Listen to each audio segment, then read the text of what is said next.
When the economy is bad like this, the gold bugs go crazy. They are so excited that gold maintains value despite the cost or inflation or any other thing, and they miss out this valuable wealth building insight. Hey, I'm Justin Hitt with Sustainable Wealth Secrets. Is there anything better than gold when it comes to building of wealth?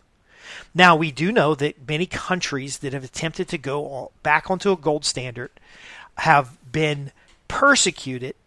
You can think about Gaddafi with the gold dinara that was going to be the Central African currency. You can look at a number of countries who are sanctioned or are really put pressure on by the World Bank when they have a gold-based currency. And that is because when a currency is backed by commodities, it is more difficult to inflate the currency because you have to accumulate a commodity to support additional printing of money.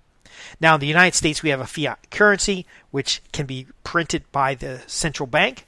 The central bank is actually owned in part by private organizations who lend out money. So technically, they can have the bank print money that they then in turn lend, and that's how money is created in the economy. Yet without some kind of commodity backing, there tends to be periods of inflation. That's the nutshell of how it works economically. And so a lot of people are right to buy gold, silver, platinum, and different types of metals, but it doesn't fit into our assets that cash flow scenario. So when you buy gold, you have costs to store the gold. You have security associated with the gold itself because gold is a non-fungible, easy to trade commodity.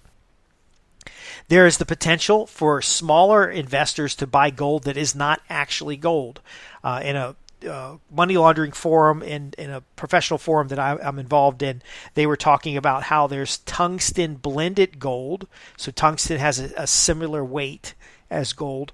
And so what was happening is there's a large number of fake coins or tungsten blended gold bars that have even fooled big organizations. And by the way, JP Morgan Chase bought millions and millions of dollars of what they thought was nickel, and it turned out to be bags of rocks.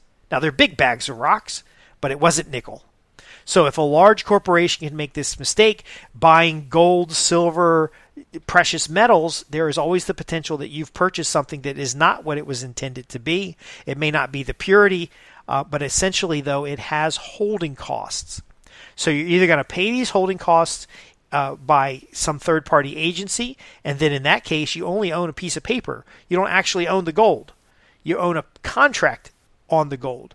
Now, that's a lot better than some fiat derivative contract or some, option contract or something like that. But ultimately, you still don't have the possession of the thing that is of value.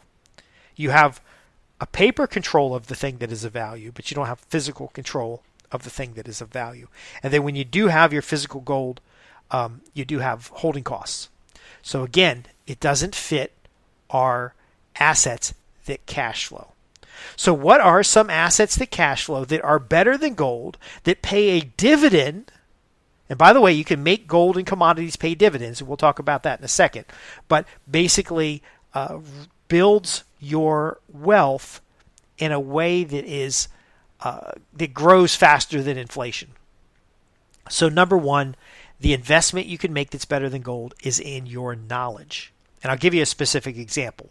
So you can buy gold, take physical possession of the gold, and knowing that it has a holding cost, you can build that into your purchase price. So if you know that you buy a gold bar, it's going to cost you X number of dollars to store for the year, you can know to discount the value so that you're purchasing gold at a discount. And then knowing that gold can be fraudulent at times, you're going to get the right test equipment. You can build all that into your investment. Now you're a more informed investor. So that's what I mean by investing in your knowledge, to know how things work. Listening to this podcast and being a subscriber of our newsletter is a form of investing in your knowledge. It takes very little money to invest in the understanding, but ultimately that application of knowledge is where it drives the profits. So you can learn something And it doesn't cost you anything to know that information, but as you apply that information or those resources or those skills, because an investment in your skills is important too, you can generate some kind of cash flow. So again, you can take gold and create a dividend from it by using it as collateral or renting it out, such as making loans against it. You may take some cash that you have and loan it out, with the gold being the backstop to allow you to collect if the money doesn't come back in. Next thing, number 2, food and land. So something that is better than gold is the food that you eat. So the quality of the food, the health, nutritional value of the food, the availability of that food, and then land to produce it. So you don't necessarily have to be a farmer, but you have to be able to have some kind of land where you can put in quality seed and gain a multiple of production. So that goes, again, this is a little bit of knowledge woven into here, but if you have a garden that has GMO seeds, or it has what they call F1 seeds that are only good for one season, then you're not going to have that return on investment. But instead, if you go for heirloom seeds, if you go for plants that are true to seed, and you have a little bit of knowledge, you can plant that garden forever. You can just keep planting the food. You can partner with people in your community. You could go to a community garden. You can gain the social value of the gardening concept, and you can ultimately gain back greater value, especially in inflationary times, than you would having gold. You can't eat gold. You can't eat a lot of these commodities. So again, food and land. Number 3, intellectual property. There are certain things that you know how to do that would be beneficial to other people, that would help other people build their knowledge wealth, that if you packaged into intellectual property, you could make available to them as a book, as a report. I have a program on how to write special reports, as a training exercise, so you could build up a following of students. But ultimately, that intellectual property, you can rent it out. So as an employee, you could rent out your intellectual property. As a teacher, you can help other people understand how to get started in your intellectual property. As a consultant, very powerful. Number 4, an item you can invest in that's more valuable than gold is relationships. When you need something, do you know who to call? When someone else needs something that you can offer as a product or service, do they know to call you? Investments in relationships fits in the model of assets that cash flow, because that relationship can provide access to new clients, new work opportunities, lower costs, and ultimately greater life satisfaction. Number 5, the free market economy. Now, this isn't necessarily something you're going to directly invest in, but as I've talked about in other programs where we talk about buying politicians in the sense of forming a lobby and influencing their behavior, or contributing to political campaigns, those laws, rules, and regulations that support a free market economy give you the opportunity to adapt to changing situations. And so that when there are times where there's inflation, for example, you can raise your prices. And times where there's no inflation, you can invest or borrow money to build your capacity, and then ultimately stay ahead of changes. The problem is when governments start to regulate the economy in trying to make markets or trying to pick winners, very often we end up with the artificial turbulence that causes bigger economic problems. Number 6, invest in good counsel. So the last thing here is to understand there are things that are better than gold, that are better than commodities, because they are assets that cash flow. But one of the things that is most important is to invest in good counsel so that you pay once rather than paying many times. And this could mean your legal counsel, your accounting support. It could mean strategy support. It could mean even just mental health. There's a lot of things about good counsel that pays you a dividend greater than gold. Now, there's nothing wrong with gold, but again, it has a holding cost. There's nothing wrong with gold, but again, you can't eat it. There's nothing wrong with gold except it is an inanimate object, that doesn't have the multiplication value. So when we're applying strategic relations principles, and you have these assets, your knowledge, food and land, intellectual property, relationships, a free market economy, and good counsel, you can multiply wealth faster. And I'll give you a practical example. If you see a community has a need and they have a want to satisfy that need, and they have individual players in the marketplace who can purchase products or services within that need, you can use these other assets in order to satisfy that need and create some kind of revenue. So you would use the intellectual property, and you could offer the people who have this problem information about how to solve the problem, as well as a guide about how to choose the right solution. So that's kind of an information-first approach.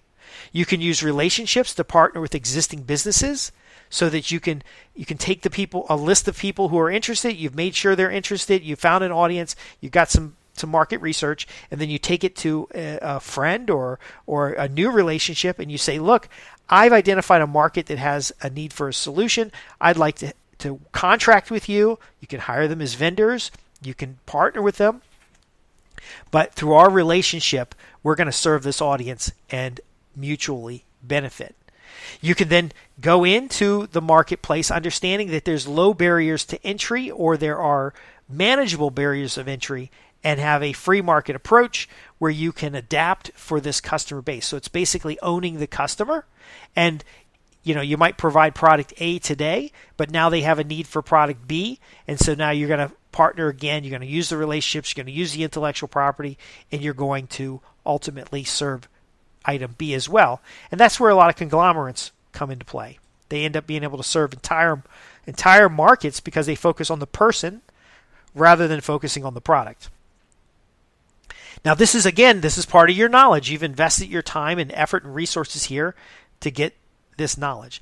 Now, when it comes to food and land, I find that gardening and being out in nature is a replenishment of my mind. It helps clarify my mind. It helps me have new ideas. It helps me focus on priorities. You use that how you want, but I hope today that I'm providing you good counsel. That is the goal and objective of this newsletter. A lot of folks right now, when the economy is bad, when there's political turmoil, they talk about gold, they talk about silver, they talk about these hard commodities. And yes, these things have value, but the wealth of your long-term success doesn't come from commodities alone. Now, you still might end up with some commodities. It's okay to diversify, but also ultimately what we talk about here as far as building wealth is assets that cash flow. So if you're going to have a house, if you're going to have a car, if you're going to have anything, it's a liability if it costs you money to hold it. This is very important to understand. Commodities have intrinsic value, and unless there's demand and value in the marketplace, it's difficult to convert the commodity into some liquid form. Now, you can trade gold coins and stuff like that, but we're not talking about that as much as the concept that a gold by itself doesn't do anything. It just sits there and costs you money. Now, the 6 elements that we discussed here, each of them give you competitive advantage. They give you strength in a marketplace. They give you clarity of thinking. They give you access to resources even if you don't own them. They ultimately drive forward the outcomes that you're looking for. And so I hope this has been both an example of a specific investment you can make, but also the mindset of wealth cultivation. It isn't necessarily about the money you have in your bank account or the gold you have on a piece of paper. It's impossible to tax the value of your relationships. So a relationship has more value than the equivalent amount of money because the equivalent amount of money has holding costs. It has tax liability. A relationship doesn't have any of that. You can have relationships that have liability. And by the way, you have to cultivate this like anything else, but ultimately a good, solid, beneficial business relationship is profitable by definition. A good, solid piece of intellectual property is profitable by demand. Good knowledge, good counsel helps avoid problems and helps you trigger new opportunities. Folks, I'm Justin Hitt with Sustainable Wealth Secrets. I sincerely hope this has been useful to you, and if it sparks any insights, ideas, or comments, you can visit us at www.sustainablewealthsecrets.com. Go to the contact page and ask your questions. I'd love to hear from you. And this program has been about the investments that are better than gold, as well as a mindset and approach to find value around you today so that you can multiply wealth, that you can invest your income, and you can produce for you, your family, and your future self.